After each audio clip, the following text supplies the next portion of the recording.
Nageenyi Waaqayyoo isin yaa baay'atu akkam jirtu hordoftoota koo nagaa keessanii ani nagaa kooti galata Waaqayyoo isinillee baga nagaa taatan baga jiraatan isin jecha. Egaa koomentii viidiyoo sana irratti koomentiin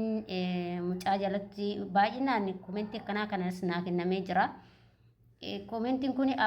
lubbuu abbaa hin qabu moo naan jedhanii kun abbaa qaba moo hin qabu abbaan eessa dhaqee waan akkasii naan jechaa jirtanii. Mucaan abbaallee hin qaba akkuma argaa jirtan kunooti isiniif maxxanse. Isa kanaadha abbaan isaa obboleewwan isin qaba obboleewwan dhiiraa jajjabduu sadii fi shamara takka qaba jechuudha mucaan kun walumaa galatti haati isaanii kan boqatte ijoollee 5 irraa jechuudha shamara takkaa fi dhiira 4 irraa kan boqatte xiqqaa mucuma kanaadha malee ijoolleen kuwwan jajjabaatee dargaggeessa ta'ee mucoos guddatteerti kanaaf amma kan xiqqaan mucuma kana jechuudha kana malee in qaba abbaayi sirriitti jira abbaanii jechuudha walumaa galatti abbaanis niitii fuudhee jira sinitti mee jira niitii fuudhee jira abbaanis haati biddeenas hin jirti haati biddeenallee hedduu nama gaariidha waaqayyo ishee eebbisu baay'ee nama gaarii wayiiti baay'ee nama gaarii agana jedhee sinitti hin anti jammarani ani madaamotan taa'ee lamaan keessa baqa madaamii sadi biran taa'ee sadeen keessa kan akka madaamii boqattee fi tanaa argeen beekan dhugaa waaqayyo jechuudha maaliif namni gaafa gaarii hojjete yoo ati badaa jette waaqayyotu si arga jechuudha si galee kanaaf baay'ee nama gaariidha daa'ima kana garuu ishee shamara taatetu namticha kana heerumte jechuudha si galee namticha kana kan heerumte ishee shamara malee yaa hojjettuu mootummaati garuu shamara jechuudha baay'ee nama gaarii akka kun nama guddaatitti akka hookin kun nama duraawwanatti siifnaatii si gargaarte jechuudha nama yoo mana kana qulqulleessu isheetu daa'ima kana bira ta'a yoo nyaata jedhullee ishee daa'ima kana bira ta'a hagan ani hookin hojii koo fixadhee kilaasii ishiin galtu jechuudha abadan yookiin immoo yoo nani kilaasii tokko qulqulleeche ishiin kilaasii biraa qulqulleessiti baqa akka na gargaarte jechuudha baqa wal gargaara walumaa galatti baay'ee nama gaariidha isheenillee jechuu barbaade tanni waaqayyo ishee eebbisu baay'ee mucaa kanallee ofitti qabdi nabira saarafu jetteetti dadhabde jechuudha mucaatu dide malee baay'ee ofitti gullee guwannoo itti jechuudha yaa ka amma yoo nani galu immoo dirqama isheeti akkumas gootu ishuma bira rafaa jechuudha abbamaa fi haadha biddeenaa san bira rafa malee yaa namni bira rafu sarraatanyaa immoo wannaa godhatanii jiru fidachuudha fi qabatanii jiru sarraatanyaa jechuudha gammaa sin geenye jechuudha malee qabatanii jiru jechuudha yaa ka amananii haga kanatti ka daa'imatti gatuun sin ulfaata baay'ee yaa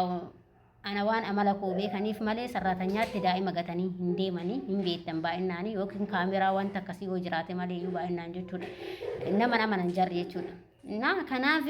walumaa galatti mucaan amma guddateera haati manaa immoo indeenye ijoolleen aan jettanillee jirtanii isa faana taphatu maali kophaasaa akkas waan jettan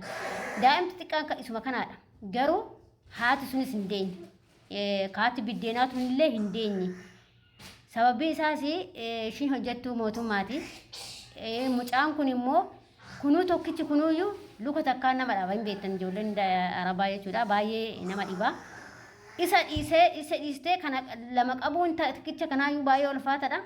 lama qabuu hin ulfaata kanaaf ishiin xiqqoo kunaa jalaa guddatu jetteeti jechuudha garuu erga fuudhee waggaa 2 fixee sadaffaa keessa jirti jechuudha innaa akkasii siniin jechuu barbaade tannan obboloota kooyi kanaaf hin qabaa siniin jechuu barbaade tannan akkasuma immoo seenaa mucaa kanaa yoo barbaaddani seenaa isaa ka'umsa isaa yoo barbaaddani yuutuubii kiyya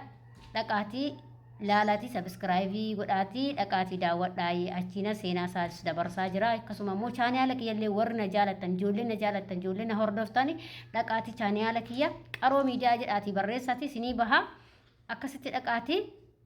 sabskraayibii nu godhaan jajjabeessaayi akkasuma galaan jirarleedha waaqayyo nagaadha siyaa galchuu naan jedhaayi siniin jedhashe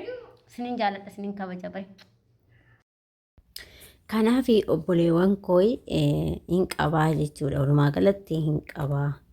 kanaaf malee waan abbaa dhabeefis miti abbaas hin qabaa kanumaaf malee namni tokko ijoolleen tokko maal jettanii kun hin qabu kun hin qabaa kun immoo abbaan sadaqee abbaan hin guddisuuree ati maal goota waan akkasii jettan nagaruu akkas hin jedhamu jechuudha maaliif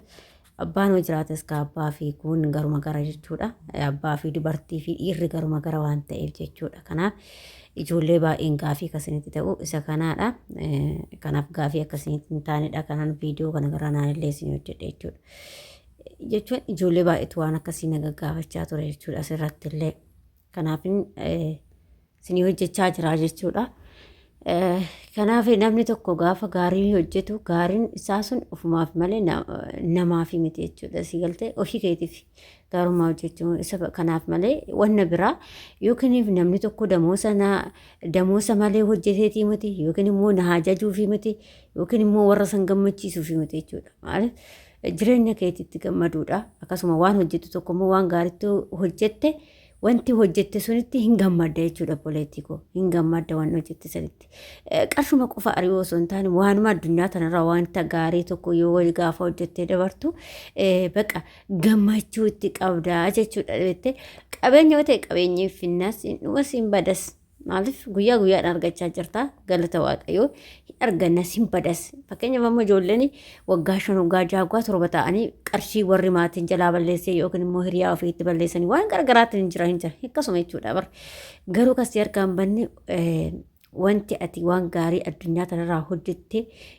baqa waanuma gaarii jechuudha. Waanuma ati boru galaa isa boruu san qopheeffattutu isatu irratti fayyada jechuudha. Si galtee qabeenya har'aa hin qabne jennee fooqiiwwan akkanaa kana lallaallee qabeenya kiyyooti amma fakkeenya fooqii kana gaafa laaltu odoo kun baradee geetee hin gaggabdee hin duuta jechuudha. Si galee gaggabdee hin duuta maaliif gattee biraayyuu deemta jechuudha. Fooquma kana gattee biraa deemta walee waa fudhattee deemta hin fudhatu garuu waan gaarii gaafa hojjenne gaarummaa keenya isa fudhannee deemne jechuudha. Kanaaf yeroo hundumaayyuu waan gaarummaa hojjechuu yaadame waan gaarii waan nama gammachiisu waan irraa barumsa baratanii baqa waan keerii baqa waan itti gammaddee boruu galaa ta'e boruudhaaf godhattu hojjechuu yaadaa isiniin jedha hordoftoota kiyya. Ijoollee baay'een kaala wanta ijoollee baay'een kan nama eebbisantu jira. Kan immoo waan badaa siin jedhan baay'eetu jira. Baqa jechoonni namaa kun immoo beektaa yeroo tokko warri namni koomentii gahaa sii kennu amileesii ta'aa deema. Si galtee amileesii ta'aa deema. Garuu immoo kan namni tokko immoo gizee koomentii badaa argitu baqa waan san hojjedhu yoo siin godhu yookiin immoo sisa nafsiisa jechuudha. Maali akkaman jibbisiisan hojjedhe jettee of shakkite. Kanaaf warri koomentii namaa waan badaa fa'aa namaa kennan hin jiru. Waan akkasiisan dhiisatu waan gaarii fakkeenyaaf yoo waan gaarii ta'e yoo namni sunillee viidiyoo gaarii hin taane agartanii lakki obboleettii koo yookiin obboleessa koo waan kanarraa akkana godha jedhanii barreessuu wayya malee waan arrabaa waan nama hin daballe waan namni tokko irraa barate waa hin arganne yoo ati galmee koomentii sanii barreessite homaa irraa hin baratan jechuudha. Garuu gaafa ati barreessite waan gaarii tokko yoo barreessite immoo sirraa waa barachuu danda'u. Si galee waan baay'eetu jira waan ta'eef kanaaf walirraa barachuu yaadaa wal gargaaruu yaadaa baqa wal gorsuu yaadaa dhumaa galatti jechuudha malee wal qeequu hin deemina wal cabsuu hin deemina addunyaan sagalii 10 guutuu san isin galte kanaaf akka nama hin barannee hin ta'inaa isin jechuu barbaade hordoftoota kiyya na har'a immoo viidiyoon tiyyaa suma kanaadha akkasuma yaa guyyaan viidiyoon itti xumuramteedha amma. Kanaaf immoo viidiyoo biraatiin hanga walitti deebinutti viidiyoo kanaan turtii gaarii isin jedha akkasuma yaada fi qeeqoo qabaattan immoo koomentii irratti barreessuu hin dagatinaa isin jedha isin jaaladha isin kabaja hordoftoota kiyyaa hanga viidiyoo biraatti walitti deebinutti viidiyoo kanaan turtii gaarii.